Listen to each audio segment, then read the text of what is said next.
नमस्कार दोस्तों, स्वागत है आपका इस चैनल में। मैं सचिन आपका स्वागत करता हूँ। रिसेंटली हमने मूवी देखी Troy. Troy one of the most popular historical movies में से एक है और ये आज भी उतनी पॉपुलर जितनी 21 साल पहले थी। 14 मई 2004 के दिन ये मूवी रिलीज़ हुई थी और आज इस मूवी को लगभग 21 साल हो चुके हैं।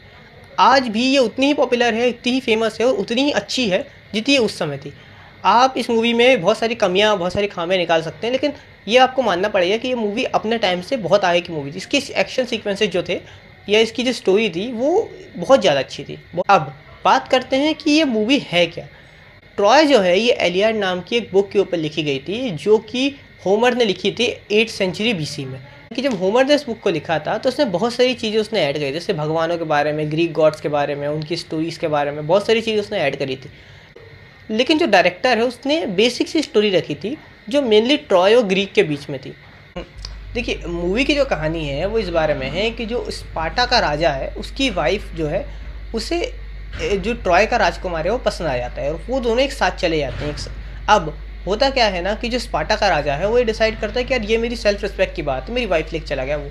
अब वो ट्रॉय पे लड़ाई घोषित कर देता है और जितने भी ग्रीक के राजा हैं उन सबको अपने साथ में ले लेता है और वो ट्रॉय पे आक्रमण कर देता है। बहुत बड़ी सेना लेकर जहाज़ों की पूरी श्रृंखला लेके जाता है। उनके बीच में जो ग्रीक की आर्मी है, एक बंदा है जिसका नाम है एक्लस। एक्लस जो है वो ही इस मूवी का मेन कैरेक्टर है, वो इस मूवी का हीरो है और इस बुक में भी जो मेन हीरो है वो एक्लस ही है।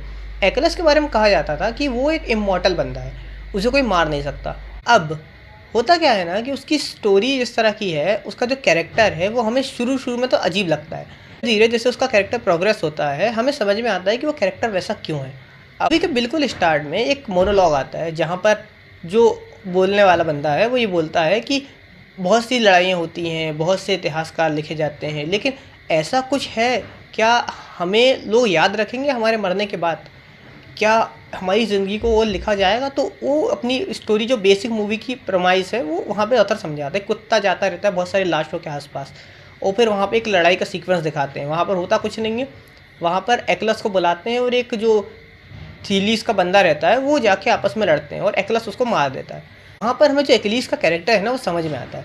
इसको जब राजा एक बच्चे के थ्रू बुलाता है लड़ाई करने के लिए, तो अब जब बच्चा एक्लीस को बुलाने जाता है वो कहता है कि उसके जैसा ताकतवर बंदा तो मैं आज तक देखा नहीं था। एक्लीस उससे कहता है कि अगर ऐसा है तो फिर तुम्हें कोई याद नहीं रखेगा, क्योंकि अगर तुम किसी ऐसे इंसान को नहीं हरा देते जो तुमसे ताकतवर है, जिसके बारे में ये कहा जाता हो कि वो इमॉर्टल है, अगर तुम उससे नहीं हरा देते तो वो ऐसी बात हो जाएगी तुम्हें फिर कोई याद नहीं रखेगा। तो हमें वहाँ से उसके कैरेक्टर के बारे में समझ में आता है कि ही जस्ट वांट रिस्पेक्ट। वो चाहता है कि खुद को किस तरह से वो बड़ा दिखा सके। वो अपने आप में सा घमंडी सा कैरेक्टर है शुरू में और वो हमें समझ में भी आता है क्योंकि वो बहुत ग्रेट वॉरियर टाइप का रहता है।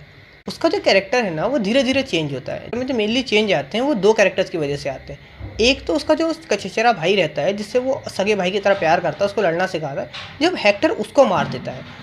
और दूसरा जब उसकी ब्रेसिस से मुलाकात होती है और जब ब्रेसिस का कैरेक्टर है उसको चेंज करता है। अब उन दोनों का जो उस पर इम्पैक्ट पड़ता है तो धीरे धीरे करके वो सुधर जाता है। लेकिन ऐसा नहीं है कि वो ट्रॉय को छोड़ देता है, ट्रॉय तो वो बर्बाद करके छोड़ता है, लेकिन उस समय वो खुद ही मार जाता है। अब मूवी जो है ना ये शुरू से लेकर एंड तक एक्लीस के कैरेक्टर को डेवलप करने में लगी रहती। साथ साथ बहुत और भी कैरेक्टर्स हैं जो हमें पसंद आते हैं। इस मूवी में जो सबसे ज़्यादा मुझे कैरेक्टर पसंद आया था वो था हेक्टर का। हेक्टर एक्चुअली एक ऐसा कैरेक्टर है जिससे आप सही में रिलेट कर सकते हैं। एक ऐसा राजकुमार जो बिल्कुल राजा बनने के योग्य है। वॉरियर बहुत अच्छा है, वो सेनापति अच्छा है, लीडर अच्छा है, भाई अच्छा है, बेटा अच्छा है, मतलब एक प्रॉपर ग्रेट कैरेक्टर। इवन वो एक हस्बैंड भी अच्छा है। वो अपनी वाइफ को एक तरीका बताता है कि अगर ट्रॉय पे कभी हमला हो जाए तो वो किस तरह से भाग सकती है वहाँ से अपनी जान बचा के। जो हेक्टर और एक्लीस के बीच की लड़ाई होती है ना वो भी बड़ी अच्छी है। धीरे धीरे करके उस कैरेक्टर को बिल्ड करते हैं वो एक्लीस और हेक्टर हमें एक पॉइंट के बाद लगता है कि यार इसकी डेथ नहीं होनी चाहिए, ये कैरेक्टर जिंदा रहे तो अच्छा है। लेकिन हमें पता है कि स्टोरी को अगर कंटिन्यू रखना है तो एक नए कैरेक्टर की डेथ होनी है, वो एक्लीस हो या हेक्टर हो। जिस तरह से हम समझते हैं कि एक्लीस तो नहीं है, वो हेक्टर ही मरेगा, लेकिन हेक्टर की डेथ को जिस तरह से उन्होंने दिखाया है, मरने से पहले वो सबसे बात करता है, जिस तरह से वो एक्लीस से बात करता है, जिस तरह से वो जब एक्लीस के भाई को गलती से मार देता है तो भी वो इमोशनल होता है कि क्यों कर दिया मैंने ये। तो हमें उसके कैरेक्टर से सिंपैथी भी होती है और हमें वो पसंद भी आता है। तो मूवी का जो मेन कैरेक्टर एक तरह से हेक्टर ही है।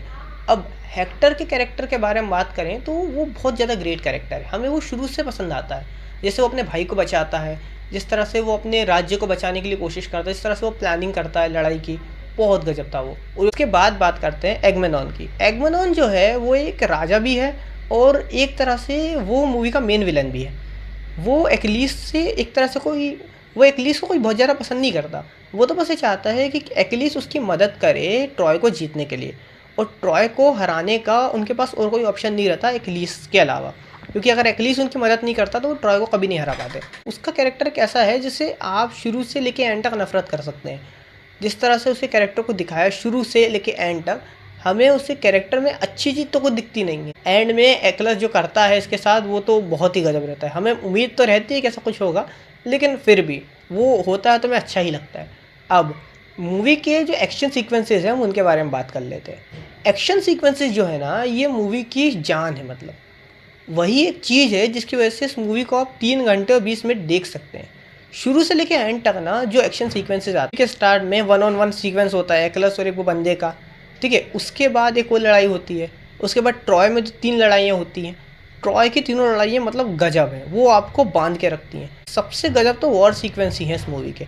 मतलब अगर आप कोई वॉर मूवी देखना चाहते हैं, अगर आप चाहते हैं कि किस तरह से एक्चुअल वॉर हो सकती है, जो खून खराबा हो सकता है, वो हमें समझ में आता है और वो इस तरह की मूवीज़ में देखने को मिलती है। ट्रॉय ना केवल वॉर को ऐसी जस्टिफाई नहीं करती, हमें उस मूवी में और भी बहुत सी चीज़ें देखने को मिलती है। जैसे वॉर का जो हॉरर रहता है कि लाशें पड़ी हुई हैं, कुत्ते खा रहे हैं उनको, ठीक है, खून बह रहा है, मतलब इस तरह से कि हमें देख के लगे कि वॉर कोई ढंग की चीज़ तो है नहीं, मरते तो सब हैं। अब मूवी जो है ना स्टार्ट से लेके एंड तक हमें बांध के रखते हैं। एंड में जिस तरह से वो ट्रॉय को डिस्ट्रॉय करते हैं वो तो गजब ही है। मतलब एक बड़े से घोड़े को लेके जाते हैं सैनिक भर के उसमें, और पूरे ट्रॉय को तबाह कर देते हैं वो लोग। अब वो आपने देखा होगा वो मीम जो मैंने अभी स्क्रीन पे लगाया है, आप देखिएगा, ये वो मीम है। एक्चुअली ये जो मीम है ना, ये ट्रॉय मूवी से ही लिया है, ये इस स्टोरी का ही मीम है। जो मूवी है ना, ये अपने आप में एक बहुत अच्छा बेंचमार्क है कि किस तरह से हिस्टोरिकल मूवी बनाई जाती है। हिस्टोरिकल मूवीज़ तो बहुत सालों से बनती आ रही थी, जैसे मैंने बात करी थी ब्रेव हार्ट की, उसी तरह से ट्रॉय भी उसी श्रृंखला की मूवी है। इस बीच में एक और मूवी आई थी ग्लैडिएटर, वो भी बहुत अच्छी मूवी थी। है कि ये मूवी जो है ना, ये पूरी तरह से आर रेटेड है। मूवी में बहुत ज़्यादा ब्लड सीक्वेंस है, बहुत ज़्यादा खून खराब है, कुछ ऐसे सीक्वेंस भी हैं जो आप फैमिली के साथ नहीं देखना चाहेंगे।